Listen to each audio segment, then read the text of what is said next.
all, this is Simran Kaur. You're watching eSpotlight, a program brought to you by Golden Jubilee Center for Entrepreneurship and Innovation, Guru Nanak Dev University. Today I have with me someone who brings her charisma along with herself, and I'm pretty sure it's going to be pretty inspiring for everybody who's going to be watching this interview. Founder and CEO of Coacheva and HR head at Coachetech, Ms. Mamta Jain. Hi. It is such an honor to have you. Thank you. And when I say that you bring along your charisma, that is what the aura that you carry. And I think it's a lot of, I don't think so I need to be, said that. But, it's everybody who's in an entrepreneurial journey, There are a lot of things happening, the failures, the success. And you come from a long journey of experiences, You might have had your own downfalls. I'd like to start with your journey and your association with Coachetech. When did that happen and how did that happen? I think it all started after 5 years of my marriage.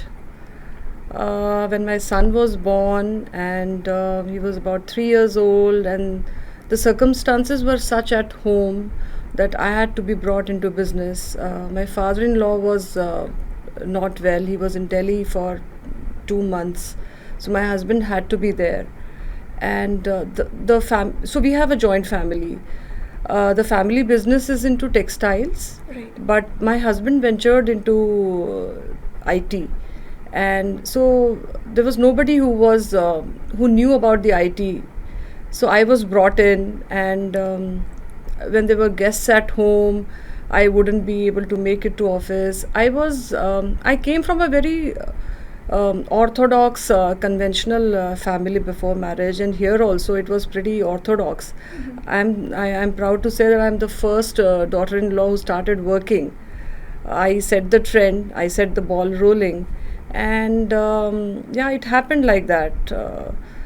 Although I always wished and aspired to be an entrepreneur, I wanted to do business, I didn't want to sit at home. Mm-hmm. And the circumstances were such where I got a chance, and then I took it over from there, and here I am today. So, we're talking about the dynamics of the family, especially for an entrepreneur, because you need a lot of support. Right. You need a lot of support. Right. So how do you think, what change do you see, back then when you were starting your journey and now? I think when I started, it was since you're the person who starts first has to do a lot of efforts. Yeah. Right from convincing people at home. There were some 10 people at home that need to be convinced, and also my learning, understanding the business. Although I came from a business family, I had something in the blood, but still I needed to learn much more. Mm-hmm. And I think my husband was very, very supportive, and he made me do that. I used to attend lots of seminars, workshops, did a lot of management development programs at ISB, IIMs. Mm-hmm. Sitting here in Amritsar, if I had not had those exposure, I wouldn't be where I am today. Right. So I feel blessed. And I think my husband has been the biggest cheerleader for me. And that, I think, is a blessing. Yeah. When you get that support and Yes. you have people standing by Yes. your side. Yeah, true. So, and I think the family also supported. And, there are always pros and cons of the joint family. But I think it has always been in my favor. I was not worried about my son, being taken care of at home. I could move around, learn new things, experiment, and do things. Yeah. But entrepreneurship is such a new term. I mean, although it's been there since Yes. ever, but it's now becoming the term, that Yeah. we are very much familiar with. Yes. But, when we talk about that convincing part, convincing the family, a lot of people take a back step because they're like, it's going to be, that in itself is going to be a lot of effort. So let's take a back step, True. But when you enter the journey, it's like a paradox. The journey itself asks you for so much. There are so many challenges. So what perception do you think the young entrepreneur should have when it's about taking that first step? I think the times have changed. When I started, it was very difficult convincing people, at home. But today, I think the girls are working. They are, economically independent, and probably in our home also, all my sister-in-laws and everybody, they were all working before marriage. So, and the sister-in-laws who got married post my marriage are also working now. So, the person who sets the trend has to take the maximum brunt of things, and then it becomes much easier for people. Entrepreneurship today, if you look at, I think everybody, if you look at people from the tier 1 colleges like IIMs and all, lot of people are opting for entrepreneurship rather than, taking up jobs. For me, doing the business was the only option coming from a business family. So I got into it and it just happened. So coming to Kocheva, that's like your venture. What's the story behind that? Because when you're already in a business, sometimes we're like, this one's going fine, but then our passions are there, and then we take on to a whole new road. So what's the story behind Kocheva?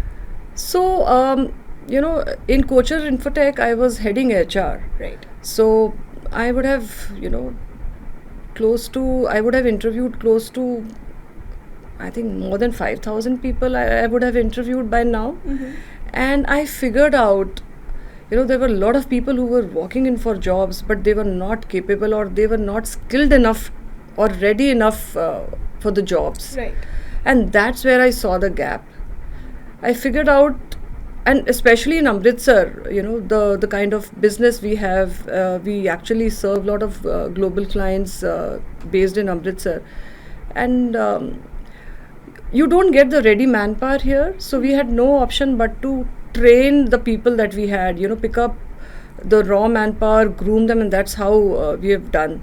So when I figured out there was a huge gap in terms of what the industry needed, and also as an organization we were growing, so we needed manpower for ourselves. Right. And that's how we started training the raw manpower, started grooming them, and made them competent enough to actually be working in the global environment. Right. And slowly when we actually got in more people coming in, and that's how the Kochiva started. It started I think in 2019, but then we just had 2 students, and we started, they wanted to learn probably English, and we actually pitched it as communication skills and personality development course. They did it for 1 month or so, and then we could absorb them with us.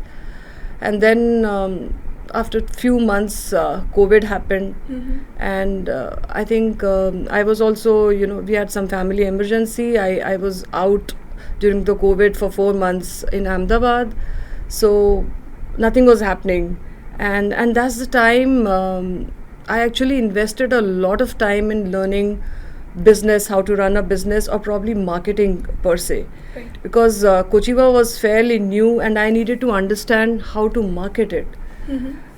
I understood the business coming from the business family, so that was not the case, but digital marketing was very new to me. Right. I learnt it all during those 4 months, and when I came back, we started gearing up. I just had one employee who was also an intern, and during the COVID so it lasted for a year or so, I worked with about 25 to 30 interns because I could not afford a full-time employee. I had just started up, but during COVID everybody was free. They were having online classes, they needed exposure. Right. So I worked with best of the interns from all the tier 1 colleges and Delhi University people, and I was also learning with them. We started making the processes, we started understanding the target group, who do we market to. So we made the base, and I think after a year or so we actually wanted to start with IT because in our company we needed a lot of programmers, and we needed to groom them. We started with IT courses, but I think we did not get much success there. Rather, the foreign language thing Took up pace. Yes. And yeah, and then since then we are doing great, I would say. But you mentioned that it's a slow process, especially when people are not having that mindset. Because we see a lot of distractions there. Yeah. There's the whole culture. We'd like to sit back and watch. Instead of being upfront and taking up every opportunity, of learning things. So especially in an organization like that where it's about learning, do you see the difficulty in inculcating that habit in the youth, especially because they are the workforce that's going to enter? Do you see the difficulty in inculcating all these characteristics in them, which are very important for an entrepreneur? Yeah, it is difficult because today the youth is talking much more about work-life balance, whereas I feel, at the start of your career, you shouldn't be looking at work life. You have to, probably put in some 14 to 16 hours of work, and that's how Right. you grow. So yeah, it is very difficult because the learning mindset probably is not there. I think they are served everything on platter today.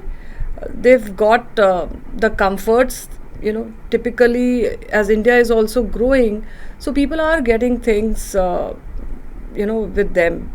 So I feel they need to put in a lot more effort, and I think having a learning mindset is very important. But then at the same time, we are ready to go abroad and put in even 23, 24-hour work shift if it's required. Yes. But we're not doing this similar Yeah, thing probably here. the motivation to go abroad is much higher. So ऐसा नहीं है, but if you see, if people who are motivated enough, they actually spend that kind of hours and learn things.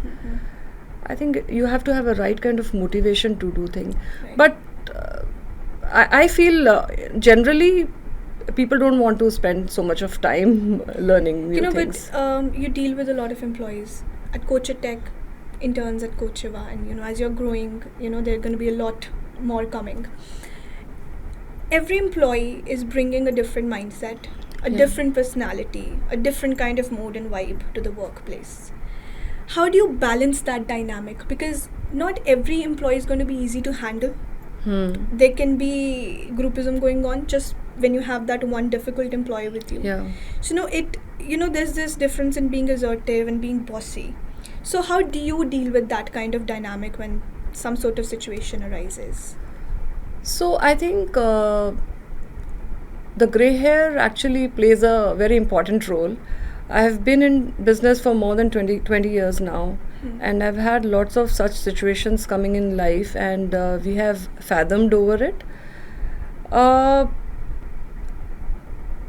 If people are actually told the reality and they know what their aspirations are, they would listen to you, and probably the people would listen to you if you have some value addition. If you're doing some value addition in their career, Right. they would definitely look up to you, and they would understand where it is coming from. And also, if they feel and if they can sense, and I'm sure people can sense that you are very, very raw and very true about what you are saying. You don't have any interest. You are just interested in their well-being and their career. They can sense that, and they can, and that's the time they listen to you. Right. So, talking about, I think I can put it in one term, the sense of belongingness that you have with the organization. And we see a lot of attrition rate, Yeah. lot of attrition rate Yeah. because of the competition. The employees hop jobs, they're just dodging. So what does your organization do to inculcate that sense of belongingness in the employees so they stay with the organization for a long period of time? I would say we've been lucky on that sphere. As the Pareto principle says, the 80-20 rule. I think 20% of the people would stay with you, and 80% will come and go, and that's how it has been for us. We have more than 100 plus people who are more than 8 years in the system, and about the people who are part of the management are more than 15 years now in the system. They have taken the organization to where it is. And we've figured out that learning and development is the most important factor in our company, why people want to stay and continue working here. They've had constant job rotations, new roles coming in, handling new geographies, constantly been thrown with new challenges. I think these are the things that people have actually stuck by. So incubation centers is a new phenomenon.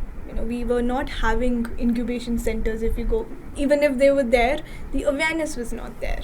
And even I think today we're not much aware about the whole concept of incubation centers.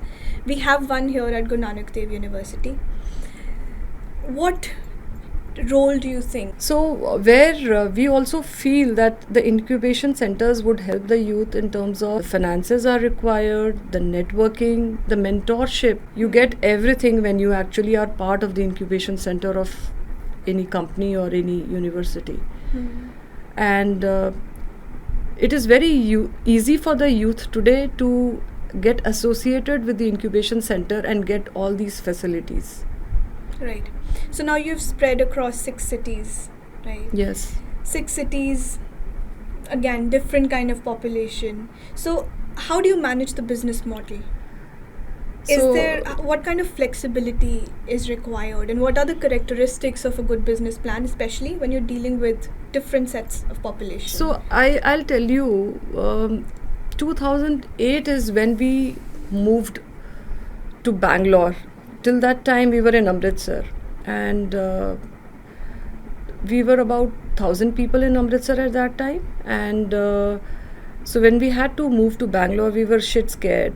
How would we handle things remotely, because we are based here, and although of course for 4 to 6 months we had to be there off and on, stationed there. A lot of people from here in Amritsar had to be stationed there. But surprisingly enough, it was much easier in Bangalore to hire people, to get vendors, to do things. Because in Amritsar, at that time, there was no professional security, professional housekeeping. We all had people in our payrolls. But in the moment we opened up our office in Bangalore, we had vendors coming in. We realized that there were vendors for stationery, vendors for security. People were walking in because there were a lot of people looking for jobs there already.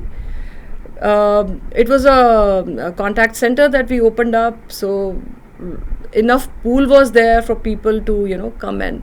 So it all happened. We just give a newspaper ad at that time, and the walk-ins started happening, and we filled up the open positions. So it was much easier in Bangalore. The difficulty was the attrition there, because there were more options as well. Right. So yeah, we had to manage the attrition. But the initial batch that we had, these people who had joined us at that time, they still have the group, and they meet once in a month till date. I'm talking of 2008. So they become real good friends, and whenever we go to Bangalore, we try and meet up all our ex-employees.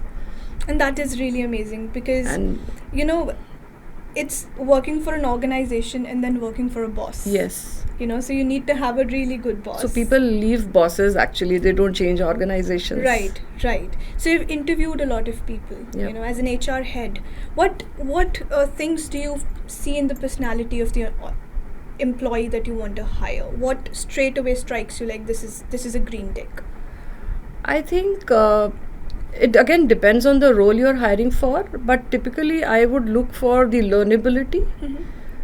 The hunger to learn is the trait that I am looking for. Apart from that, depending on the profile, I think the comm skills and the aptitudes is also very important, because you would typically you don't want to compromise on that, because other skills can be taught. So aptitude, communication skills, hunger to learn, and of course integrity. Right. These are the few things that I would look for. Rest, people can learn if they have the willingness to do so. When we're starting on this journey, entrepreneurship, when we're thinking about it, and we have achieved success. Sometimes what happens is that the passion fades away. There could be times, your life can get totally monotonous, and then you feel like I can take a step back. What is your perception about it? Because I think any business idea, anything that you make into a success is like a baby that you are carrying. You have Right. to take care of it. So sometimes I've seen people, they're like, I'm bored with this. I can just go back and do something else. What is your perception about this kind of mindset? I feel if you love something that you're doing, you don't generally get bored. But yes, you really need to rejuvenate yourself. You take holidays, breaks. And for me, I from HR I moved into Kochia, which is an entrepreneurial journey where I'm doing sales to marketing to operations to training, everything. Yeah. So it's been a very interesting journey there. I don't feel I get bored. I because there is so much to do every day. The Saturdays and Sundays when I'm at home, I am learning new things because I have to learn and get things implemented. So it's difficult to maintain that. The learning has to be on. That's what I feel. But what I take from that is that you don't have to make it look tough. Sometimes what happens is we are in this mindset that until and unless it's not looking difficult, it's not looking tough, that means we're not doing enough. A lot of people have that kind of thought process. So they're like, aisa dikhna chahiye. We should be, when people look at us, it's like we are 24 hours working. Is what kind of reality is behind looking tough, and how do you have to smartly manage the whole journey? I think that also comes with experience. I think nothing is tough if you know it, if you practice it. Yeah. I think repeatability is the key. And then it becomes very easy. You become efficient at it, and then it's not difficult anymore then. Right. So when we're talking about the entrepreneurial journey, I think a lot of people want to look like they are doing hard work 24/7, they are into it, and unless you look that way, unless people have that perception कि ये तो 24 घंटे काम कर रहे हैं, look how difficult it is. We don't get that feeling that we're doing enough. We want that reassurance from people that yes, when you look at us, it's very difficult. We've totally forgotten about everything else, but we are completely in this journey.